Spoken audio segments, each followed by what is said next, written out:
तो शादी से पहले जो पाप तंग करता था, शादी के बाद भी वो तंग करेगा।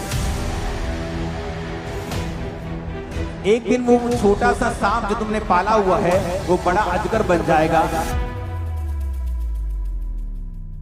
मेरे पास अगर मेरे बच्चे यहोवा में चलते हैं तो सारी प्रॉपर्टी के मालिक हैं, नहीं तो ये सारी प्रॉपर्टी हम सब में बांट दी जाए।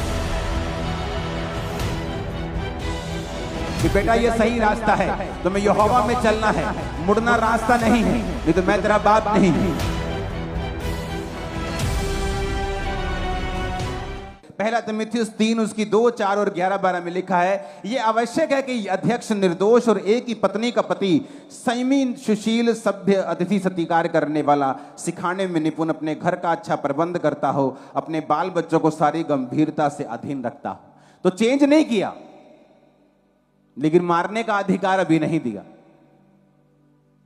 मार कुटाई बंद हो चुकी कि फूल सूली पे चढ़ा दो, आग लगा दो, वो पत्थर मार दो, बंद हो गया। पर कहता अपने बेटे पे छड़ी चलाना बंद नहीं किया, पूरी गंभीरता से अधीन रख, ये बंद नहीं किया। आप अपने घर के अगुए हैं, आप अपने घर के पिता हैं, आप अपने घर के याजक हैं,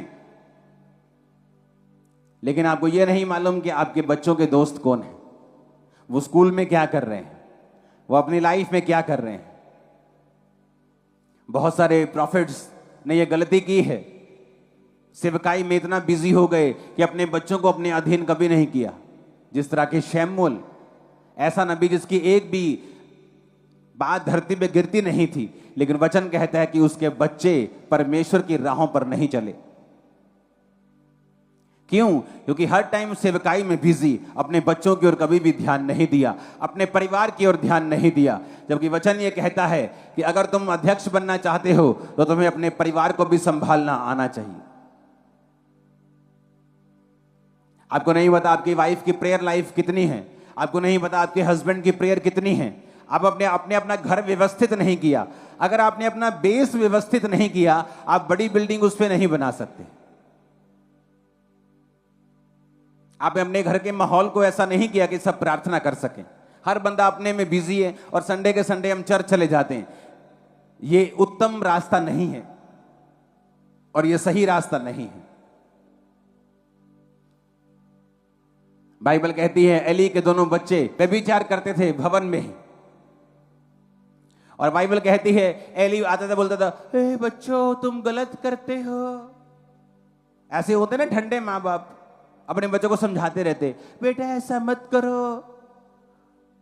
लेकिन तब भी परमेश्वर ने सजा दी, जबकि परमेश्वर ये चाहता था कि एली वहां पे गरम रहे, डंडा उठाए, उनकी नानी याद करवा दे, उनको बेइज्जत करे।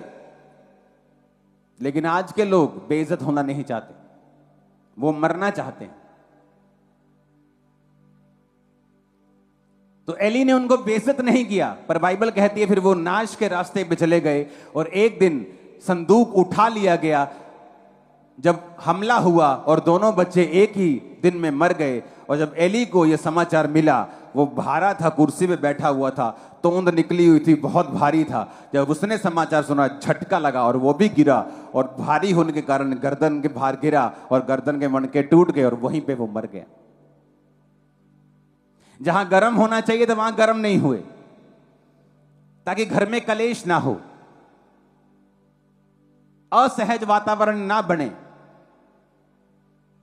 आज तुम अपने बच्चों को कुछ नहीं कहते, तुम्हें मालूम है तुम्हारी बेटी बिगड़ रही है, तुम कुछ नहीं कहते कि घर में कलेश ना हो, इसके बाप को मालूम ना हो जाए।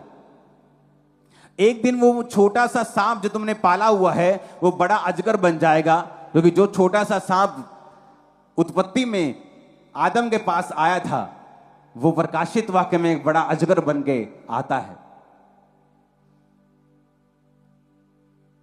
एली ने अपने बच्चों की ओर ध्यान नहीं दिया, खुद परमेश्वर में चलता रहा, लेकिन अपने बच्चों पे डंडा नहीं उठाया।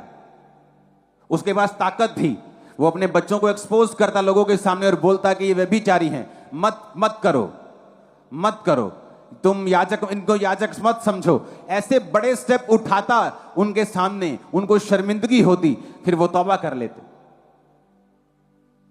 लेकिन मुंह से समझाता गया, सिर्फ सिंपल सिंपल, ओ बेटा डोंट डू दिस,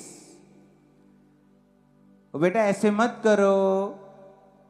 की करिए हम आजकल दे न्याणे मानते ही नहीं गए, और तुम उनको बड़ा कर रहे हो नाश के लिए। बहुत से सेवक नहीं उठा पाते ऐसे स्टेप्स को और अपने बिगड़े हुए बच्चों को पुलपिट पे खड़ा करे रखते हैं। उन्हें लगता है अगर हम कुछ कहेंगे तो हमारा घर अव्यवस्थित हो जाएगा। ऐसा करते इसकी शादी करते थे, शादी तो कर दी, वो शादी के फिर 2 साल बाद बिगड़ जाएगा, क्योंकि अगर तुमने स्पिरिट को हैंडल नहीं किया, अगर तुमने आत्मा को हैंडल नहीं, पाप को हैंडल नहीं किया, तो शादी से पहले जो पाप तंग करता था शादी के बाद भी वो तंग करेगा, क्योंकि तुम्हें काबू करना पड़ेगा पहले से ही, वो बाद में भी तंग तुम्हें नहीं करेगा।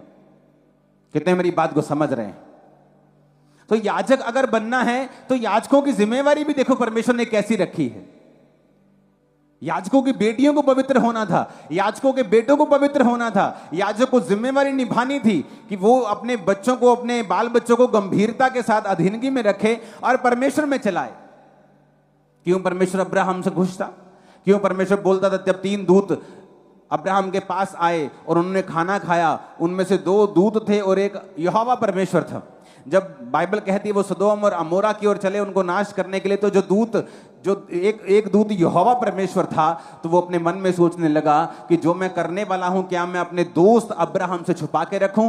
क्योंकि ये अपने घराने को आज्ञा देगा कि मेरे बाद तुम परमेश्वर में अटल चलते रहोगे। आज्ञा देगा, कमांड करेगा, विल बनाएगा। मेरे बाद अगर मेरे बच्चे यहोवा में चलते हैं तो सारी प्रॉपर्टी के मालिक हैं, नहीं तो ये सारी प्रॉपर्टी सब में बांट दी जाए। ऐसी विल, ऐसी कमांड, ऐसी पावर अपने घराने के ऊपर कि बेटा ये सही रास्ता है, तुम्हें यहोवा में चलना है, मुड़ना रास्ता नहीं है, नहीं तो मैं तेरा बाप नहीं हूं। लेकिन नहीं, आज के विश्वासी ऐसे कदम नहीं उठा सकते और वो धीरे धीरे अपने बच्चों को नाश होता हुआ देखते हैं। पहले बिगड़ता हुआ देखते हैं, फिर नाश होता हुआ देखते हैं, फिर शैतान के हाथों में देखते हैं, फिर इस धरती के ऊपर उन्हें दुख भोगता हुआ देखते हैं, फिर परमेश्वर के सामने प्रार्थना करते हो परमेश्वर। फिर परमेश्वर कहता है, तुझे मेरा वचन सुनाई नहीं दिया था जब मैं बोल रहा था? तुझे ये मालूम नहीं कि मैं ही वचन हूं, वचन ही मैं हूं? जब मैं वचन के जरिए तुमसे बात कर रहा था तुम्हें सुनाई नहीं दिया था? तब तुम्हें एक्शन लेना चाहिए था, स्टैंड लेना चाहिए था, फास्टिंग करनी चाहिए थी, प्रार्थना करनी चाहिए थी, प्रेम भी करना चाहिए था अपने बच्चों से अधिक, ताकि तुम उन्हें बदल सको और मुझ में ला सको। क्योंकि अगर तुम्हें याजक बनना है तो तुम्हारे ऊपर एक जिम्मेवारी भी है जो परमेश्वर दिखाता है। ऊंची आवाज में हालेलुया बोलो।